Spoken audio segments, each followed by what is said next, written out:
Hello, everyone. I'm Dominique. And I'm Christina, and we are the Connected in Glass podcast. Every week, we will feature interviews with glass artists who speak to their creative processes and overcoming challenges. These conversations are real and raw. We hope that by sharing these stories, you're able to find some connection and know that you're not alone. We just wanted to take a moment to thank you for listening to our podcast. We're super passionate about this project and work for hours every week to bring you this content. So if you'd like to help support us, please consider becoming a patron at patreon.com/connectedinglass. Also, please consider joining our Facebook group, Connected in Glass Community, where we continue the conversations from these episodes. We'd love to hear from you. Today, we're interviewing Heather McCaig. Heather is a glass artist from New Brunswick, Canada, who has been working full-time in glass since 2013. She specializes in flame-worked borosilicate glass. Hello. Hi. Thanks for joining us. Thanks for having me. Okay, so first we want to know about you. Skip the glass part of your life.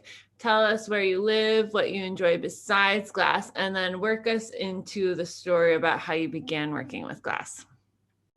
Okay, so I live in New Brunswick. I really love camping and gardening. Like this time of year, I'm in Canada, so it's the summertime. So right now I'm doing a lot of camping, gardening, and canoeing and things like that. Taking my dog for big long walks. And in the winter time, I like to cross country ski, and we're doing downhill skiing this coming year. And just being in the snow. So lots of just seasonal stuff in Canada, right? Yeah, kind of like what we're experiencing here in New England too. So tell us, how did you start working with glass? So my husband and I met. My husband is grass blower. He goes by grass blower. So we actually met before we became artists, and he went to school for glass blowing in Ontario at Halliburton School of the Arts, and I went to ecosystem management at school, and I just was like captivated by glass and really, really loved it. I did do pottery for a couple of years after that, kind of changed my schooling and did pottery for a couple of years, and then slowly it just evolved into me getting into glass as well. And I had continued to do glass after he was done school, and I just slowly got myself a little torch, a Nortel Mini Mylan, I think it is, and just kind of puttered away doing that and making little pendants and stuff. And so I've been doing it full time since 2013. And can you describe your style of work to the people that haven't found you yet? Sure. So I make a lot of sculptural work. I just love sculpting. Currently, the last few years, I've been making a lot of sculpted flowers and trying to make them as botanically accurate as I can. So that is really fun challenge. And every time I'm making a new flower, there's new elements that I need to learn and techniques I kind of need to improve on. So yeah, it's a really, really fun challenge for me, and I've been enjoying that a lot. And working small is just so hard. So that's also a fun challenge. What is your creative process, especially when you're doing things like botanically correct plants? Or trying to be botanically correct. So I work, I'm a flame worker. So I work off my torch. I have a GTT that I work off of, and then I have two little Smith little torches that I use a lot. One of them, I have a torch head that comes with the torch. There's 5 tips that come with it. So I have a really tiny one that I keep on there. And then I also have one that I've bought, which is a little bit larger. So I do a lot of the petal work and leaf work on my GTT, and then I switch over and kind of do all the bracing and the connections with my Smith Little torches. So it's a lot of really fine detail, and sometimes I have to put like the handle that I'm working off of in a cup or something so I can actually have two hands to work the glass, because sometimes I just don't want to be holding it. I need more hands. And where do you work out of? Do you have a studio at home or do you have a space outside of your home? Yeah, so I live out in the country, and I live in a tiny house, and we have 4.5 acres. So on the property, we just actually renovated last year a building that we're using as storage. So we insulated that last year. So that's separate from our house. It's not a huge studio, but it's a pretty good size, I'd say, compared to what we had before. Feels like luxury right now. And can you talk to us about like how you make your income? Do you mostly do it by selling your own work, or do you have a production line that you do? You do your glass full time, you said. So it's cool to hear about the different manners in which people make their money. Mm-hmm. So I do have an online shop, so I sell through there. And then I obviously, because of COVID, there's been a lull in craft shows and stuff like that. So I just did my first one last weekend after this, a year and a half or so. So that was really great to just see people and interact with people and see their response to the glass again, because the internet can only really get you so far. But I also, so craft shows in my shop, online shop, and then I also am doing gallery shows now. So I actually have my first one coming up this August to October in Sussex, and where I live just outside of Sussex. So yeah, just like a lot of little incomes, like I'm kind of spread out all over the place, but my goal right now is to make more gallery work and one of a kind work and things like that. So I'm kind of slowly transitioning from my production line into that, but of course that takes a few years to do. So Can you touch a little bit on your design process and maybe your thought process that goes behind those gallery pieces? yeah, sure. So the one I'm currently about to install in August is about the different ecosystems of Canada, and it's a statement about the climate crisis. Maybe I listen to the news too much or something, but I think a lot of things come from that. Yeah, it's the climate crisis really terrifies me, and I am pretty worried about where we're headed right now. So my husband and I both live as sustainably as we can, within our budget. We are artists. We can't afford huge solar panel arrays and stuff just yet, hopefully one day. But so that's kind of the series right now, is a climate crisis statement about that, and just what we're going to be losing and the biodiversity that we're already losing.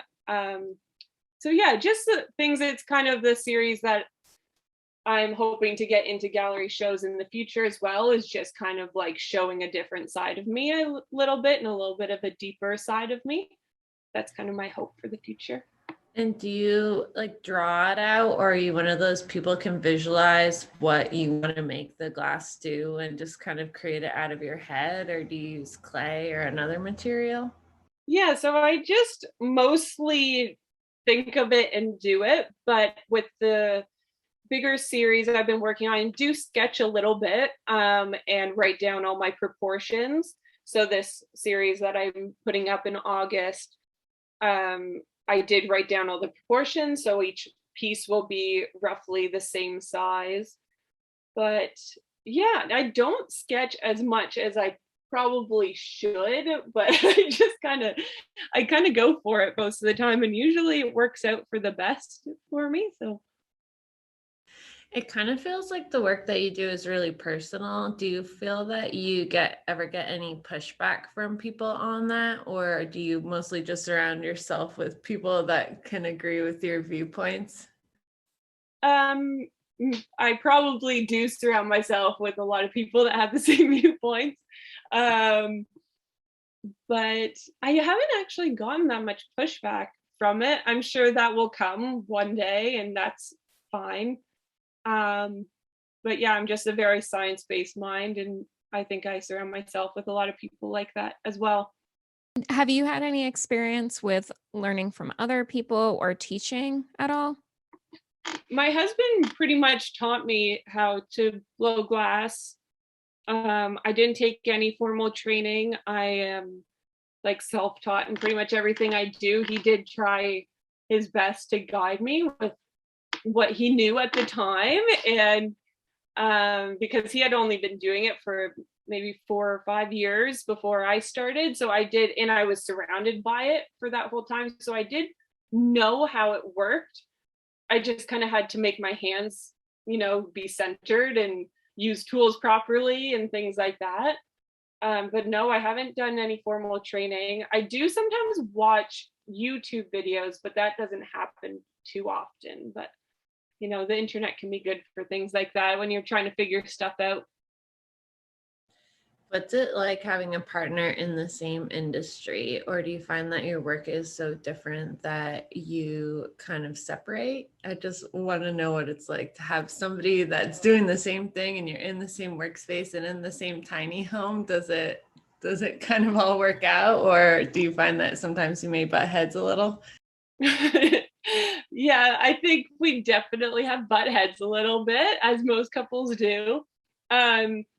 I think in the start, maybe I don't know if we butt heads a little bit more in the start, but now we're kind of doing our own thing. I was making pipes and stuff for a while under like peacock glass. Yeah, I don't know. I don't think we really butt heads then much either, but I just kind of transferred into this because I don't personally smoke and I get a lot of anxiety when I do smoke. So I didn't really feel like that was the path for me. But I think we both have such, like you said, such different businesses that it's really good that way. And we have learned to take constructive criticism from each other well now. I think that's something you need to learn to do and not take it so personally, which can be very, very hard. But it's usually for the best, getting that outside look on things. Do you ever struggle with anxiety or depression, or do you have any thoughts or feedback on that? Yeah, I definitely do. I had to do some deep breathing before this because I was a little anxious. I'm not going to lie.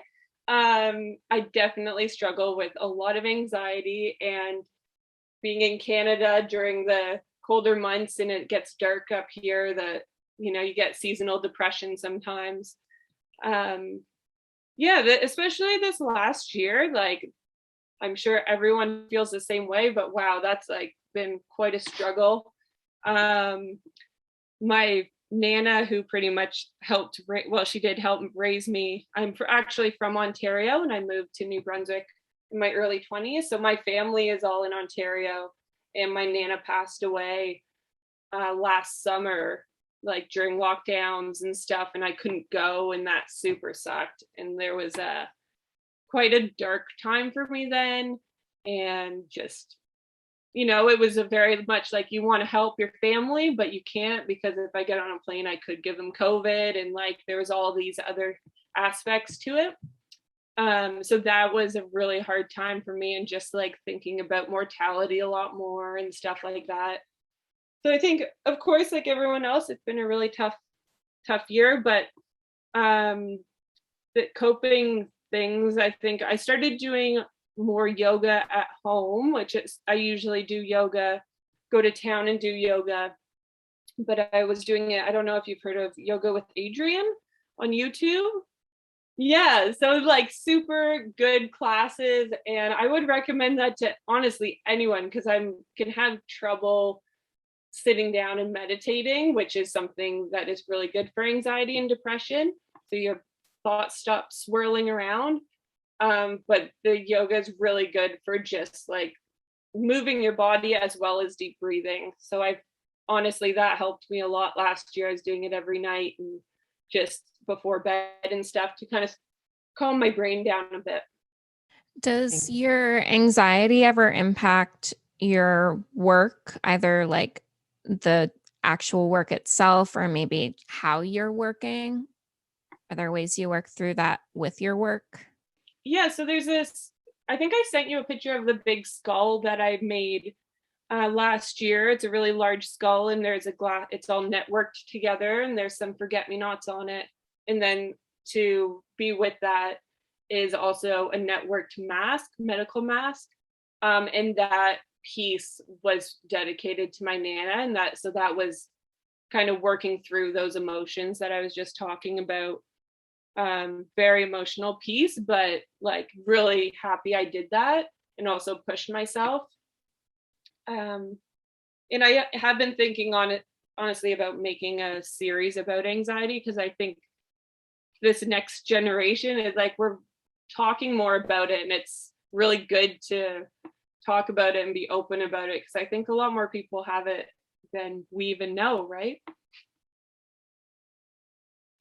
And do you ever feel like you can't create work? Like, do you ever lose your creativity? And if you do, how do you get out of that? I do get that sometimes.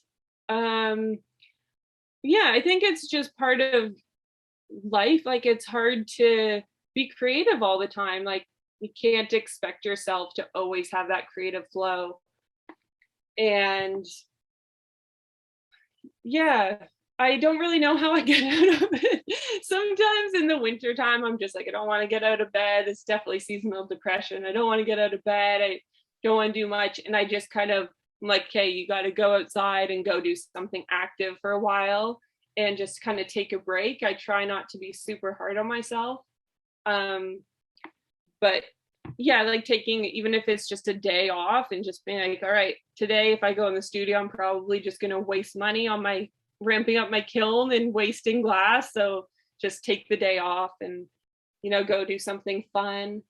Even this time of year too, like trying to go camping more and stuff, because our summers are so short, but also like you kind of need to enjoy it while you can.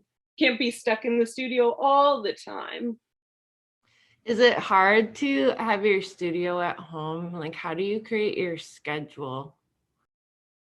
I think I'm used to it now. I've been doing this since I was like 20 or 21, like because before I was a potter and had my studio at home, and now I'm doing glass. So I've never really worked for anyone else in my adult life. I work 9 to 5, or at least try to work around that. If I get in the studio at 10, I don't beat myself up about it. It's fine. If I want to go for a walk at 4, and take the last hour off, that's fine. But I really, really like it. There were quite a few years that we would work through the weekend and just not take weekends off. And that was not good for mental health, because of course you kind of burn out after a while. So yeah, now we take weekends off and try to work 9 to 5. Are there any life lessons that you wish you could tell your younger self?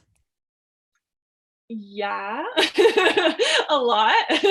I wish I still lived by some of them. Yeah, so probably, making mistakes with glass or in life, like usually things work out. They always do work out. And usually it's a way of learning, right? Like really shitty things happen and you break a piece in glass that you wish you thought was the best piece ever. And then you're like, oh, well, what did I do wrong here? And you realize that you made a mistake and you learn from it. And tell myself not to have so much anxiety, but I'm still working on that. Okay, so my question is though, how, and turning it in a little different direction, but I'm stuck on this. How do you price your work? Like, you're coming out with these crazy huge sculptures, but before that you were doing production. How do you decide what the prices are going to be? Do you look at what other artists do? Do you have some kind of formula that you use for it? Yeah. So I usually, the minimum price I want for my hourly rate is $50 an hour. So that is to pay for my studio costs and living and everything. So my production stuff is priced so that if I do wholesale, I will still get that amount that I want.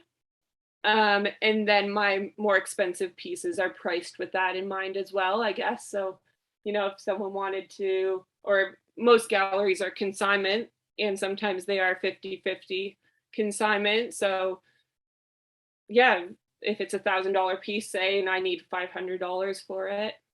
Do you ever do any commission work, or do you mostly just stick to the designs that you have? Recently I've been pretty busy, so not as much. If it's kind of in my realm of what I'm already doing, I can do it, but I don't super often do that. Like if, say, someone wants a pair of wine goblets for a wedding or something, and they give me a good heads up, I'll definitely do it. But yeah, I guess it just depends. It has to be, I think, when approaching artists, whether it's glass artists or any artist, you have to look at their work. And if you want something from them that's like a custom piece, it has to be within what they're doing, right? It has to be their style and stuff.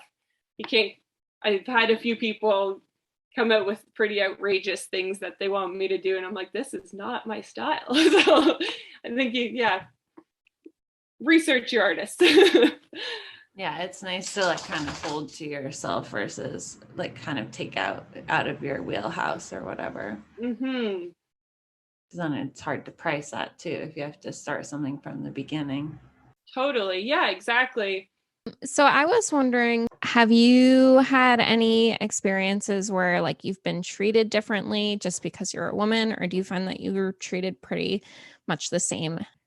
Yeah, when I was making pipes, I would find like rigs and cannabis stuff, functional art. I would definitely, like, people would message me online on Instagram, email me and be like, "Hey dude, like how's it going, man?" And my name was obviously Heather. My last name, my maiden name is Peacock, so I went by Peacock Glass. So my name was Heather Peacock, and I'd be like, well, like I'm a woman. Like, so I think I'd have to put more selfies, I guess, up, or just pictures of me working, so people obviously knew I was a woman. I don't think I've been treated differently, but that's a really hard thing to measure. I think you'd almost have to do tests to figure that out. But right now, Nick and I are both working in such different realms that I can't really compare his stuff to my stuff, because our markets are just completely different now. So that's a really hard thing to measure. But I hope not. I really hope not, because that would make me super sad. Do you ever struggle with imposter syndrome? I actually don't get that at all, thankfully. That's awesome. Yeah, maybe because I've worked for so long and I want it so bad. But yeah, thankfully I don't, but I do have a lot of social anxiety and perfectionism and lots of other things where I'm, worried to make mistakes in front of people. And yeah, I think there's a lot of other things going on other than imposter syndrome. Do you have any tips for people dealing with like that perfectionism mindset? I think Us. one thing, Like me. yeah, I think I'm still working on it. I think that learning from your mistakes, I've made a lot of mistakes switching from functional art into this one of a kind, like gallery work. And I've made a lot of mistakes approaching galleries and approaching, I don't know, submitting work and things like that. But I'm realizing that those things are okay, and I'm making mistakes, but that's fine. And I'm learning from them, and not to beat myself up too much about it. I still do get a bit down on myself and get like, have a little panic attack, like, oh my God, well, how could I do that? But I try to calm myself down.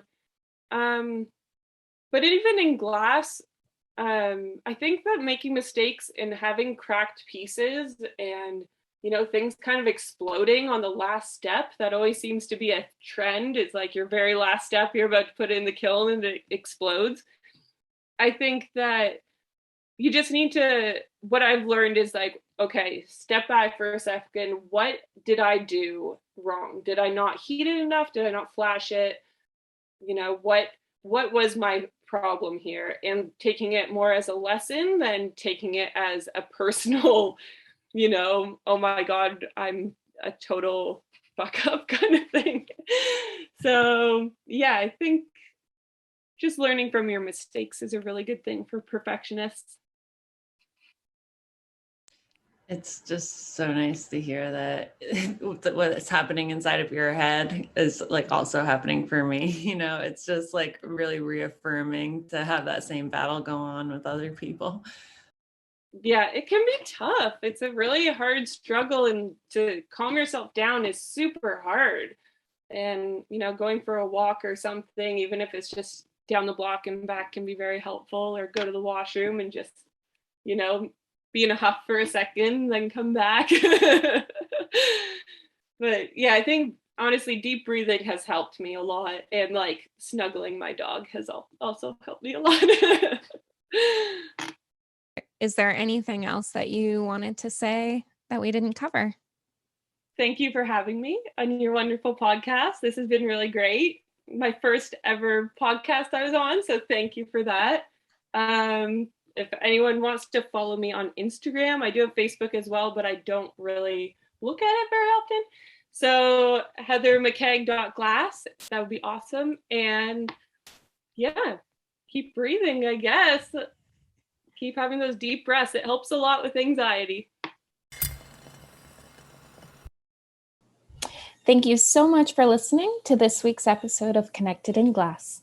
Make sure to follow us on Facebook and Instagram for more information on the artists we interview and for updates on the podcast.